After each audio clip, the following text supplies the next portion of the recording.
বন্ধুরা, আজকের মারাত্মক হতে চলেছে। আমাদের একটুখানি মাছ খাবেন না? একটা তেলাপিয়া মাছ বলছে বাতিল, কেউ খেতে পারবে না।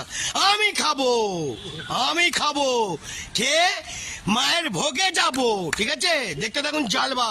কেন বন্ধু, করোনার ভ্যাকসিন নিয়ে সব প্রত্যেকটা মানুষ গাদায় চলে গেছে, পটল তুলে ফেলেছে। অতএব আর কারোর কথা শুনবো না, যেটা বারণ করবেন খাবো বেশি করে জমিয়ে। দেখে নাও, ওফ বাবা, পুরো একদম গোচাচ্ছে ভালো করে, হ্যাঁ কান করে ফেলে দেবো। ওরে বাবা রে, ওরে বাবা রে, অসাম লেভেল। দেখি, উফ বাবা, এটাই রসগোল্লা নাকি রে? লোকে বলে, ওরে বাবা, লোকে বলে যে এই তেলাপিয়া মাছ খাবেন না, রোগ হচ্ছে, এই হচ্ছে। হ্যাঁ হ্যাঁ হ্যাঁ হ্যাঁ, একটু মাত্রা বড়টা। দেখি দেখি, ওরে ডিম হয়েছে রে, দেখি ডিম। ওরে বাবা রে, হ্যাঁ এইসব নাকি মাছ বলছে খেতে বারণ, হ্যাঁ রোগ হচ্ছে।